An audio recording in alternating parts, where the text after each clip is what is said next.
Hi, this is James from Tabletop Gaming Guild, and today we're going to learn how to play Makan Mania by Capital Gains Studio. This is a 2 to 6 player game where you're going to be trying to get the best snacks and drinks over 5 rounds to gain the most points. So let's go ahead down to the table here. I'm going to show you how to play Makan Mania.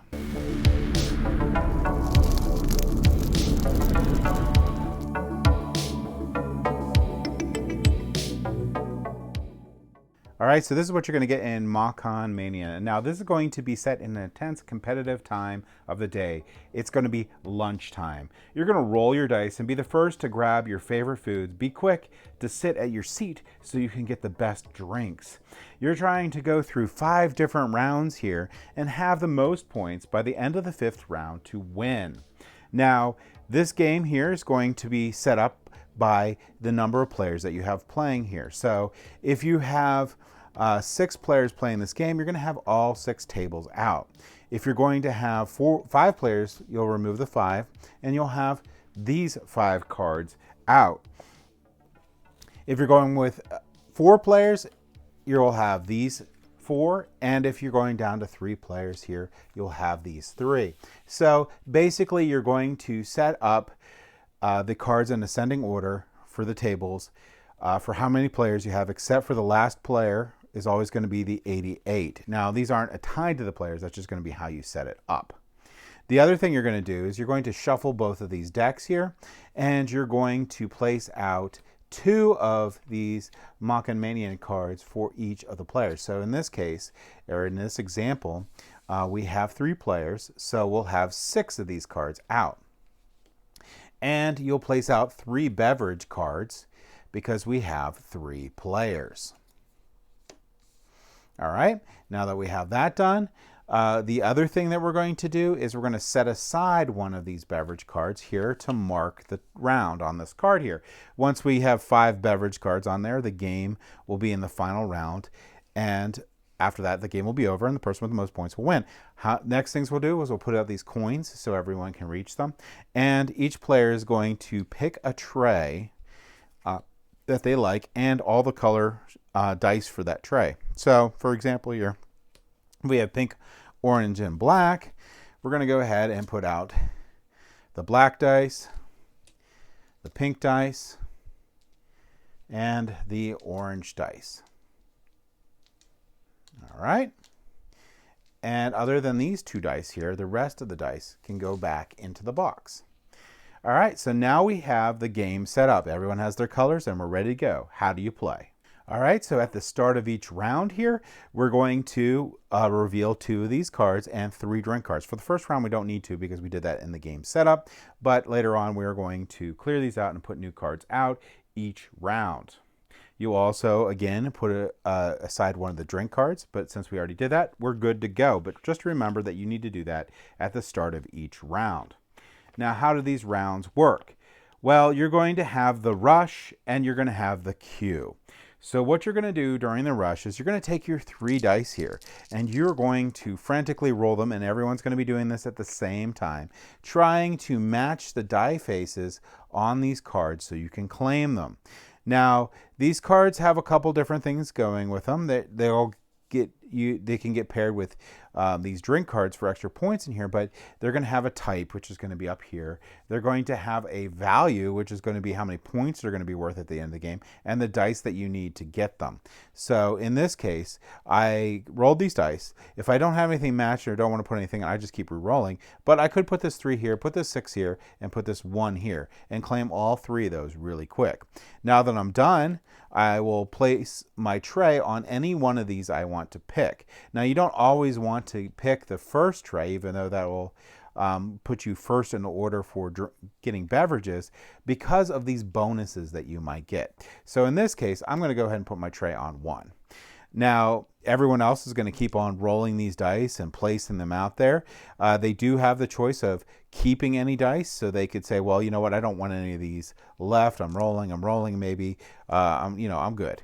Because these dice get used for other things. So I'll just go ahead and claim this one. Once that's done, this player, so there's only 1 left, this player's automatically done, cast to stop rolling, and they will place their tray there. And that will end the rush phase on here. All right before we start the queue phase, each player is going to take the cards that they claimed. That'll go into their area here. And any unclaimed cards will get discarded. So they'll go into a discard pile there. Then we're going to actually go into the queue phase. The queue phase, players take turns spending any remaining dice, so the dice that they didn't use, to buy drinks. Turn order is determined by the table each player occupies. So starting from the lowest number, which is 1, and moving up, you're going to resolve these and be able to buy these drinks out here. Now there's only 1 drink per player. You can buy as many drinks as you want on your turn or can afford. So it is possible that if you're lower in turn order, there will be no drinks from you. Now, a lot of these tables have benefits on them. So these tables here with the coins on them, these tables 1, 3, and 5, you're going to gain the amount of coins shown. So in this case, this player would get 1 coin. The 5th one goes up to 3 coins. So you can get a good bit of coins. And you'll just take those from the supply there and put them in your area. Now you also have these ones here. These tables here, you can gain 1 or 2 dice discount in total when buying drinks. So that is really nice. So the drinks will cost 1 dice left. If you have the 4 out, which is not out right now, that one's 2 dice left. So it's pretty nice. Now the 88 card is pretty neat. What the 88 card is, you're going to take a coin, you're going to place it in here. When you place a coin in there, you're going to get an extra die. So I'll get one of these dice here for the next round. So you'll have an extra die the next round. But in the last round, so this is round 1 through 4, in the last round, round 5, whoever places their tray on here is going to get all the coins instead. So it's not a waste of space for the last round. Now, some of these have different things for purchasing. You see those have dice on them, but some of them are like this one here, where this one will cost you. You can spend 2 coins to get this, or the dice. And the dice here, you don't always have left over from the game, but like this player didn't get any cards, so they have 3 dice. So they could technically just take these 2 if they wanted. Now at the bottom here are going to be ways that you can score in the game, which is going to be very key to the game itself. Some of these, like let's go over a couple of these here. So let's say this one here. So if we have this one here, during the queue, so this one's not going to be scoring at the end of the game, but during the queue, if you are not on table 1, you're going to earn the amount of coins shown. Now there's going to be different amounts on different cards here. I think it's just 1 or 2, but in this case you'll get 2 coins if you own this drink. However, here's an end game scoring one. That'll be a better one to grab for right now.